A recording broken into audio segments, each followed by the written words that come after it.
Andy, just give us your assessment of that game first of all.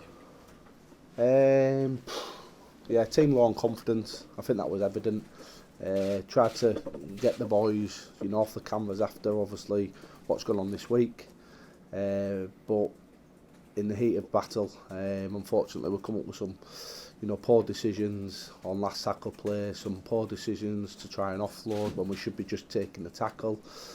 And I think, Huddersfield did what we expected them to. Played the percentages, kicked the ball really, really well, asked us to come off our own try line, and dominated field position. We knew what was coming, but we just weren't able to get into the groove of the game to, break the flow of what they was doing. I thought, a key moment was, a forced offload, in good ball at the start, in that first half, which really, really hurt us. And then, against a good team, missing one-on-ones like we did, you just can't afford to do that. At this level, you've got to be able to make your one-on-ones, and we had some guys who missed a couple of one-on-ones, which were key to obviously them scoring. Was it a case at times, particularly in attack, of just pushing it slightly too far, looking for an offload when you could have perhaps kept the ball and similar situations like that? Yeah, definitely. We'd make a 10-15 metre carry, and you get a quick play the ball, and you're thinking, right, next one, get another quick play the ball, get another 10-50 metre carry, and just get to your kick and turn the ball over on our terms. And we just went down the road just trying to force that pass a little bit too much, and ultimately it hurts you. And when them passes don't stick, you rob yourself of energy.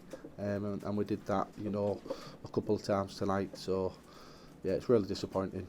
Gutted for the boys, and really disappointed that we weren't able to put in a better show than we've done tonight. Was it a case as well of just trying to take hold of the game? You obviously started really brightly with that early try, but it seemed to just sort of shift in Huddersfield's direction from there on. Yeah, it did. It was good to spend a little bit of time down there end of the field in those opening exchanges. George Lawler, scores a try. I thought we asked some questions of him in that opening, set, and that opening look at him in good ball. And to come up with 6 points was great. But then the next time we get down there, instead of just build pressure and get to kick and try and take a little bit of juice out of them, we come up with a poor decision. Sometimes you've got to give credit to the opposition as well. They're a well-drilled side, and with Russell and Farge, and then they have the luxury of bringing on Will Price when they lose Theo Farge. It's a good luxury to have, and I thought they kicked the ball very, very well. They did a really good job of landing it on young Jace Gary, and then he's not able to have a look up the field and maybe expose some of those blokes who maybe have had a play off on a kick chase. They did a really good job on Jace, but I thought he showed up really well for a young player to play well under that pressure.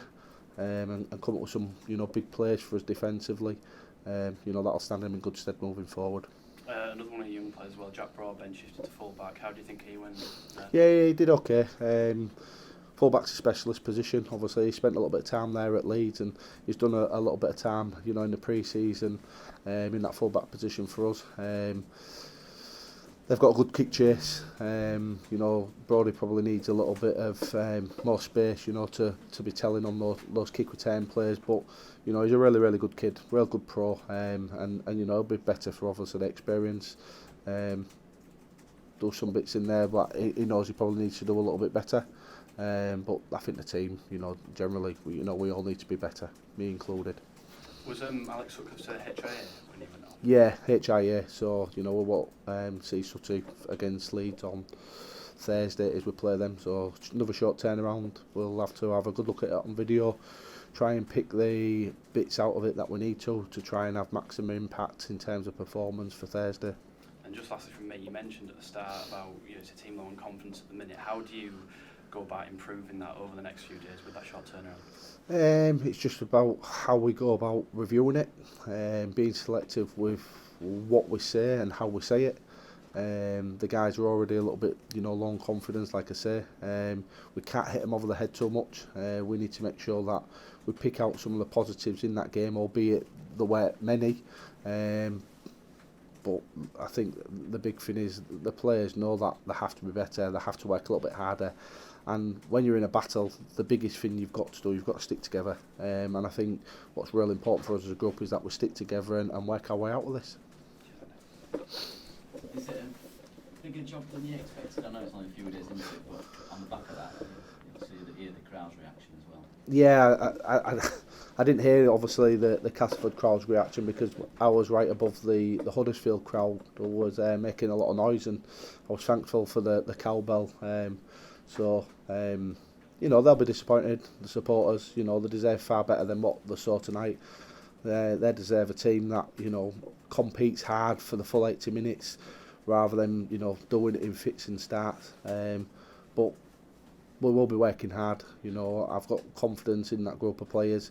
They've got to know that I've got the confidence in them, and I have. You know, we'll get out of it and we'll be better for it. I've got to, you know, hit some guys with some home truths and be honest with one or two of them. But we will get better. Is it strengthen your resolve to get that job on a permanent basis?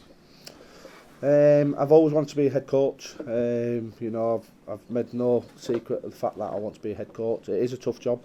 You know, the guys are low on confidence. The only way that we'll get out of the situation that we're in is by sticking together, rolling our sleeves up and working hard. Some of the things that we didn't do well today, you know, the best coaches in the world, the Wayne Bennett's, the Craig Benhamers, will, you know, we're talking about you can't afford to miss your one-on-ones, you can't afford to have poor completion rate, you can't afford to turn the ball over on cheap terms. So they'd all be saying the same thing as what I'm going to be saying. The challenge for me is just to get the players to do it and buy in and know that we have to work our way out of trouble. We can't try and shortcut your way out of trouble. You've got to work out of it and make better decisions. And the other way that you do that is by repping it, showing them, teaching them, practicing it, and hopefully they'll transfer it on the pitch come Thursday. Is Leeds at home the perfect game for Cass? Being a West Yorkshire derby. Yeah, it's a big game, and Cass have obviously, you know, got a good history against Leeds, and you know that it brings out a passionate side to obviously both sets of fans. You know, I'm hoping the atmosphere, you know, is going to be good. But they've had a good result tonight against Wakefield. I think it was 26-0 they beat Wakefield, so you know they'll be full of confidence, and they've got some quality players. Ron did a really good job of getting them to the grand final last year, and you know he plays a expansive style of football, and they've got some, you know, players who are going to challenge us. But I think for us it's about making sure that we're better and focusing a little bit more on us and trying to improve aspects of our performance, and there's a lot of areas that we need to improve. You just mentioned the injuries to Alex. Is there any others? Nathan Massey's picked up a bit of a cut on his nose, so he's getting stitched up. Joe Westerman's picked up a bit of a dead glute, so he obviously wasn't able to return. I don't think there's any more than that. Hopefully, fingers crossed, you know, we may get Paul McShane, you know, back in the fold for the Leeds game.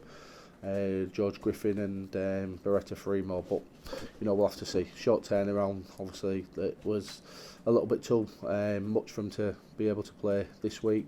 Hopefully, you know we'll be able to get some work into him from a physio point of view, and they'll be able to play on Thursday. If not, you know we'll pick the team with what we've got available to us and give it our best against Leeds on Thursday.